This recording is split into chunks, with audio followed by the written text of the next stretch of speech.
दिल्ली के शिक्षा क्रांति के जनक मनीष सिसोदिया को, जिनको एक झूठे केस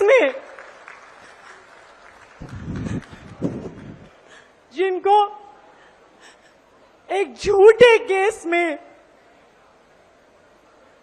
17 महीने तक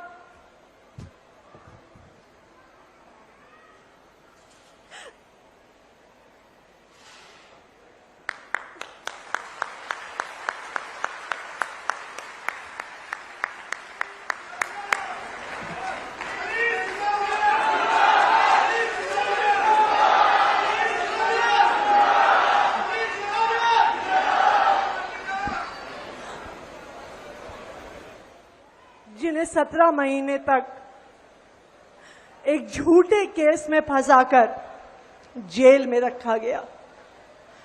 आज का दिन भारत के इतिहास में, भारत की शिक्षा व्यवस्था के इतिहास में जाएगा कि उस शिक्षा क्रांति के जनक की आज बेल हुई, आज सच्चाई की जीत हुई, शिक्षा की जीत हुई, दिल्ली के बच्चों की जीत हुई।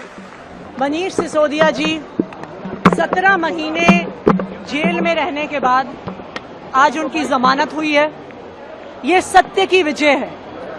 ये दिखाता है कि भगवान के घर में देर है लेकिन अंधेर नहीं है। मनीष सिसोदिया जी को एक झूठे मुकदमे में फंसाया गया। मनीष सिसोदिया जी एक ऐसे व्यक्ति हैं जिन्होंने दिल्ली के बच्चों को शानदार भविष्य दिया।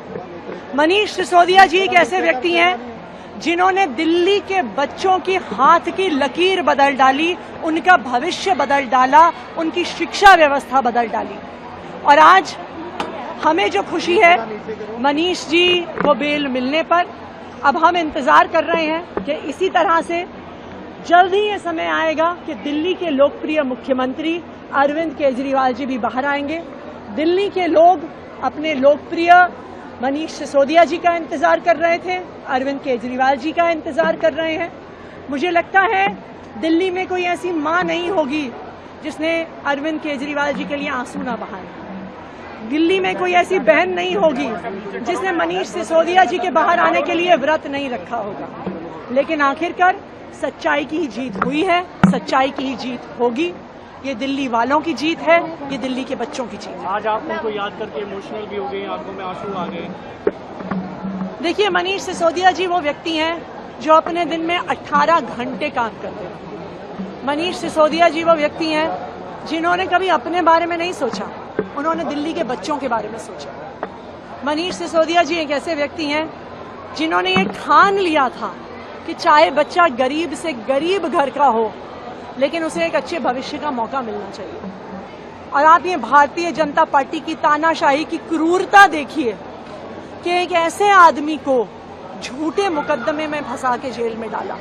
एक ऐसे आदमी को जिसको किसी रेड में, उनके लॉकर में, उनके घर में कभी भ्रष्टाचार का 1 रुपया नहीं मिला, लेकिन बार बार केंद्र सरकार की एजेंसियां, भारतीय जनता पार्टी की एजेंसियां कोर्ट में खड़े होकर कहती थी कि हम जमानत का विरोध करते हैं। लेकिन आखिरकार भगवान के घर में देर थी, अंधेर नहीं थी। और मैं सुप्रीम कोर्ट का भी धन्यवाद करती हूँ जिन्होंने ऐसा शानदार ऑर्डर दिया जिसकी वजह से मनीष सिसोदिया जी को बेल मिली। और मुझे पूरा भरोसा है कि इस ऑर्डर के बाद जल्द ही जिस तरह से आम आदमी पार्टी के अन्य नेताओं को झूठे मुकदमों में फंसाया गया है वो भी बाहर आएगा।